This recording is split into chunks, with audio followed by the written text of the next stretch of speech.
Hey everyone. Hi. So can we address the elephant in the room real quick while we're waiting for everyone to get on? We didn't mean We for didn't this plan to to happen. happen.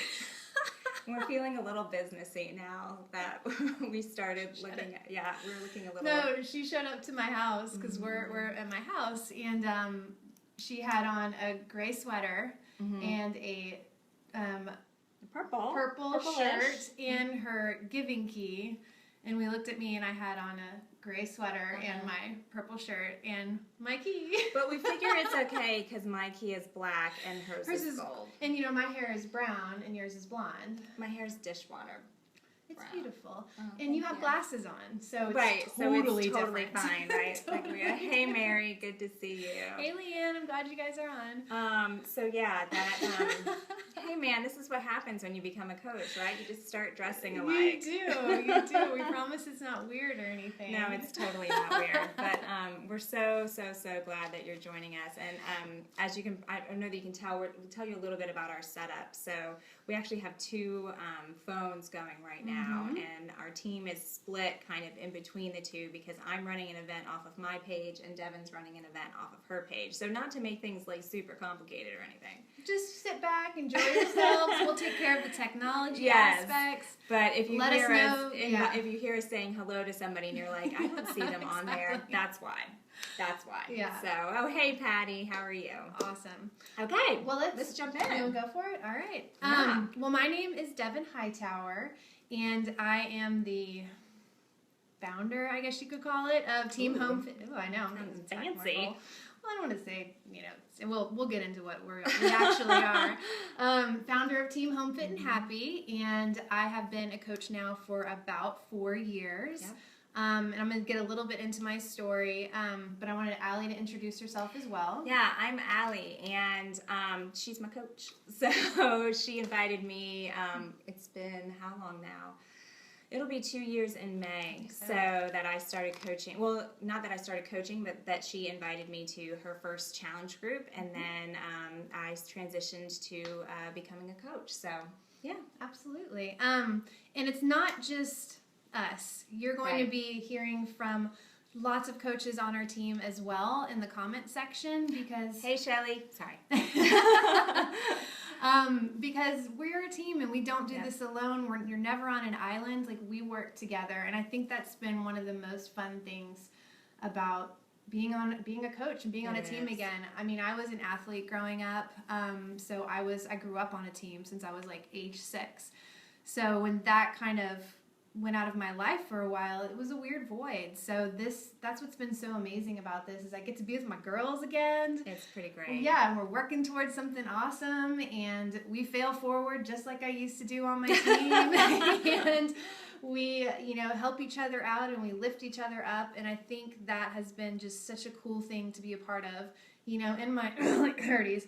So what was that? It's my late 30s. My late 30s. I'm late. Over the hump. Late you went over the 30s hump. now. I but did. Hey, it happens to the best of us. Absolutely. So, and I should say something about the team effect too. That, for me, it was leaving the corporate world, becoming a mom, and being like, I really miss that group of really smart people and women that I get to work with every day. You calling me smart? I am. Cool. Yes. And and I missed it. I missed it terribly. And this has been just an amazing opportunity to have that back in my life again. So. Oh, that's cool. Yeah. So we're going to start off tonight. I'm going to tell a little bit about my story, how I started off like a challenger, just like many of you guys here tonight. Allie's going to tell a little bit about her story. And then just to kind of give you a quick rundown, we're going to go over what a coach is and, more importantly, what a coach is not. Right. We're going to go over why many people choose to be a coach, what we do on a daily and weekly basis, just to kind of give you a day in the life or a week in the life of a coach. What we don't do on a daily basis. I like to throw the don'ts out, too. I know, I like it. It sounds like I said donuts, but I didn't. How we support and train everyone, because that's a big question usually if you are considering coming on. How we earn, because this is a way for us to contribute to our families as well.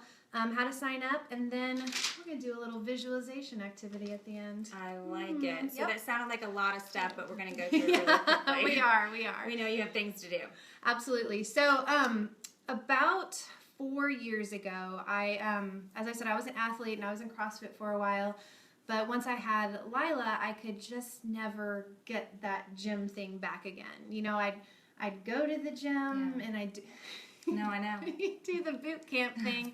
Trust me, because I know, because you used to see me going to the boot camp thing. I was going to get to that at the end. But I was just, I was tired of really doing it alone too. You know, you go to a boot camp class and it's great, and maybe you make a couple friends, but your coach doesn't really care in the class always, not always, but if you don't show up that next day or the next class, like they might sometimes think something of it, maybe not. But, I really needed that personal touch to continue to help me with my goals. And I knew just from experience that it had to be consistent. Like it had to be every single day. My daughter was, I guess, 1 at the time, maybe 2. And, I was doing okay with my fitness, but I really wasn't where I wanted to be again. I wasn't that strong athlete from the inside again. And I missed that. Like I missed it.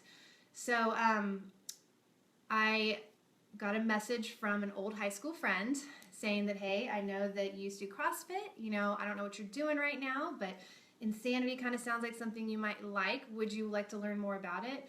And she just hit me at that right time. Not hit me, that sounded bad. But she just reached out at that perfect right time. Her name's Amber. Yep. And I was like, yes, like I needed something. I'd seen her talking about it, what she was doing, and it was just the absolute perfect fit for me. I went on and, took on Insanity, which is like one of the hardest programs out there. Yeah, I still haven't completed that program. I haven't even dipped a toe in the water yet. Well, that's not true. I did this past weekend with you. That's right. Because I started teaching too, which is just a whole other story. But what I loved, not just the workout itself, it was the community. Like I finally found people that were like me, that were struggling like me, like a mom, that were up against the same, struggles that I had, and it was just a place for me to come each day, like a safe place, you could say. I was able to go and like brag on myself a little bit if I wanted to brag on myself. I was able to go in and share my struggles, and there were people there to lift you up. And I knew that there was someone like waiting for me each day to see if I checked in and actually like cared. Yeah. And I think that was like the thing that changed for me. I finally found this community of women that were lifting each other up, and I could do it all from home still. And I just started to get that idea in the back of my head, like, I could do this too. Like, maybe I could do this too. How long did it take for you before you became a coach? So how long were you a challenger before you I think transitioned? I was a challenger for about 2 or 3 months. Okay. I think I was into my second program when she asked me to come on a call like this. And, and something that was a great call that I was on for the business